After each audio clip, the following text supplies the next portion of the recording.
World Vision here in the area was only focusing on schools competitions and the tangible activities that we were doing with the schools, but still under education. And we thought as World Vision that let's look at our child well-being targets, and one of those being to ensure that children are able to read and write by age 11. Then we sat down and we looked at the documentation that we have from the government and even from other publications that are here in the area where we work, that we use for programming, of course. And one of the challenges were children cannot read and write. This is from the annual national assessment results of 2012. And having looked at that document, we approached the Department of Education at the district level. We sat down with them, worked on a document for a number of times, having meetings, sitting down and looking at what actually can be done. Ever since colleges of education were closed down, some of the people that we have employed are underqualified. They are not suitably qualified to teach the foundation phase. For instance, in quite a number of schools, I've noticed that those people who hold secondary teacher's diploma,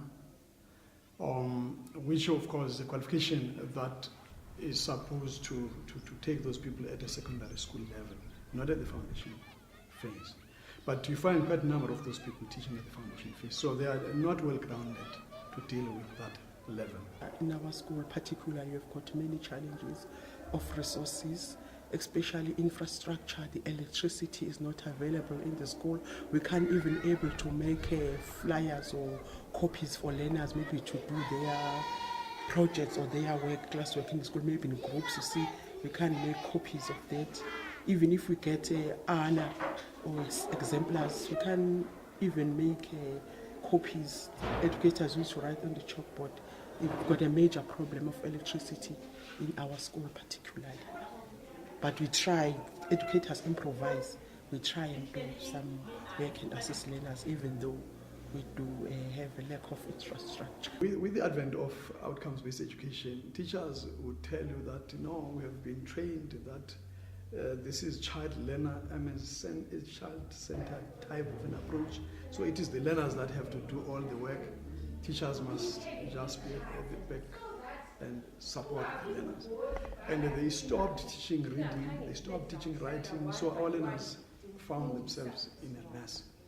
So we tried then to come up with some strategies to improve the situation, but it was not working the way we expected it to.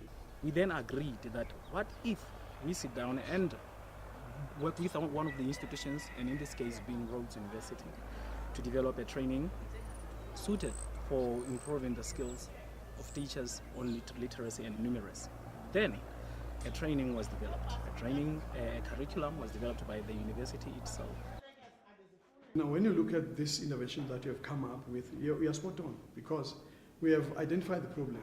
Our learners cannot read, they cannot write. That's a literacy problem. Secondly, our learners cannot count. That's a literacy problem. So now the strategy that we have come up with to consolidate that particular area is going to definitely alleviate the plight of the schools. It's going to help us a lot. Ngiyabathanda abantwana kakhulu. Ngiyathanda futhi ukudlulisa ulwazi enalo kubona. We started off by training 21 teachers and 3 government officials. For the sake of support, of course, that's why we had to include the officials from the government. And that training went well. After the training, we realized that this can actually work even in other areas. So where we have Umzimkulu ADP, where we have Ikobo ADP, having brought their teachers at foundation phase to come and join this training. All in all, we have trained more than 100 teachers on literacy and numeracy.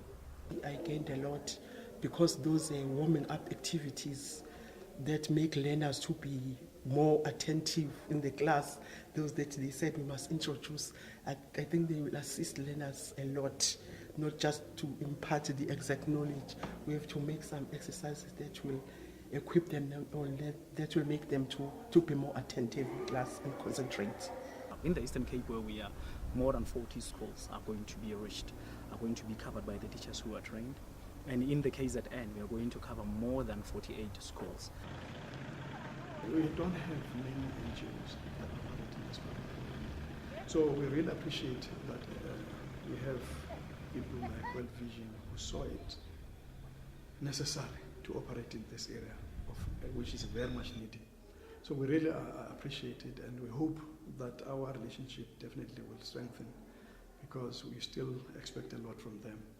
Already they've covered a lot of work in the circuit where they operate. I've visited quite a number of schools there. I've seen a lot of differences.